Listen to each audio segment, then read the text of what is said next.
Hi అండి. అందరు ఎలా ఉన్నారు?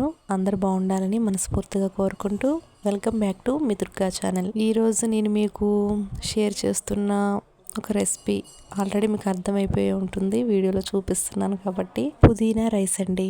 చాలా ఈజీ ప్రాసెస్లో చేసేయచ్చు కదా ఈ రైస్. అయితే ఇది ఎలా చేయాలనేది క్లియర్గా మీకు ఎక్స్ప్లెయిన్ చేస్తాను. ఇంకొక విషయం అండి, ఇదైతే టోటల్గా అమ్మ చేస్తున్న రెసిపీ.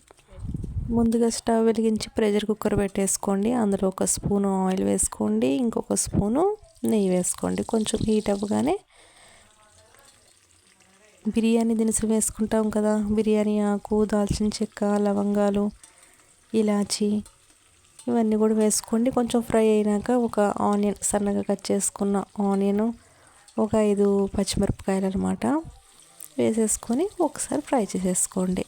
అవి కొంచెం ఫ్రై అయినాక 2 స్పూన్లు అల్లం వెల్లుల్లి పేస్ట్ వేసుకోండి. అది కొంచెం ఫ్రై అవ్వనివ్వండి. 1 స్పూన్ గరం మసాలా వేసుకోండి, 1 స్పూను ధనియాల పొడి వేసుకోండి. ఇవన్నీ కూడా మన ఇష్టమేనండి. జీరా పౌడర్ వేసుకోవచ్చు, బిర్యానీ మసాలా పొడి, అది మన ఇష్టమే. ఒకసారి కలిపేసుకోండి. తర్వాత పుదీనాకుని మిక్సీలో గ్రైండ్ చేసుకోవాలండి.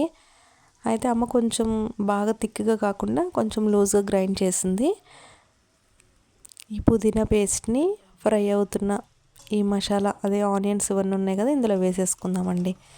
ఇక బాగా పచ్చి వాసన పోయే వరకు ఈ పుదీనా పేస్ట్ని ఫ్రై చేసుకోవాలి, బాగా వేగనివ్వాలి. ఒక మంచి స్మెల్ వస్తుంది. ఆల్రెడీ అర్థమైద్దిలేండి మీకు కూడా, ఆయిల్ కూడా కొంచెం పైకి తేలిద్ది.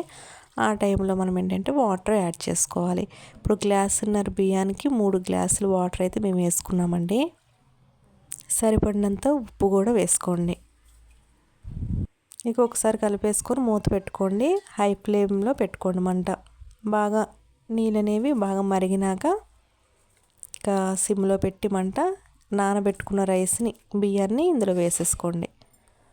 ఇది నార్మల్ రైసేనండి. అంటే రైస్ ఎక్కువ నానితే బాగుంటుంది, పొడి పొడిగా మంచిగా వస్తుంది అని అంటారు, కరెక్టేనండి. కాకపోతే అమ్మ ఒక 10 నిమిషాల ముందే నానబెట్టింది రైస్ని, అంతే. ఇంకా ఈ బియ్యం మొత్తం వేసేసుకున్నాక ఒకసారి కలిపేసుకొని లాస్ట్లో కొంచెం కొత్తిమీర వేసింది. తర్వాత 1 స్పూన్ నెయ్యి కూడా వేసిందమ్మ. ఒకసారి కలిపేసుకొని కుక్కర్ విజిల్ అయితే పెట్టేసుకున్నాం. కరెక్ట్గా 1 విజిల్ సరిపోతుందండి. ఇంకా విజిల్ వచ్చేసింది. కుక్కర్ విజిల్ ఆవిరి మొత్తం బాగా చల్లారిపోయినాక మూత తీసుకున్నామండి. చక్కటి పుదీనా రైస్ అనేది కంప్లీట్ అయిపోయింది. కాకపోతే ఇలా తీసుకునే కన్నా ఇంకా అమ్మ ఏం చేసిందంటే విడిగా సపరేట్గా డబరాలో కొంచెం ఫ్రీగా ఉంటుంది కదా అని రైస్ మొత్తం ఇందులో వేసింది. ఇక అమ్మని టేస్ట్ చూడడం అనేది అలవాటైపోయింది కాబట్టి కొంచెం వేడిగా ఉన్నప్పుడే టేస్ట్ చేద్దామని ఇంకా ఎమ్మన్నే ఇంకా స్పూన్ పెట్టుకొని నేను టేస్ట్ అయితే చూశాను. సో పర్ఫెక్ట్గా అన్నీ సరిపోయినాయండి. అమ్మ చేత్తో పుదీనా రైస్. సో ఇంత ఈజీగా, చాలా సింపుల్గా, చాలా బాగా చేసింది. వితిన్ 5 మినిట్స్లో. హెల్త్కి కూడా చాలా మంచిది. ఇంట్లో కూడా ఏమీ లేనప్పుడు పుదీనా ఉంటే సో ఇలా కూడా చేసుకొని తినేయచ్చు. అయితే అమ్మ నా కోసం ఈరోజు చేసిన పుదీనా రైస్ మీ అందరికి కూడా షేర్ చేశాను. ఓకేనండి, బాయ్ బాయ్.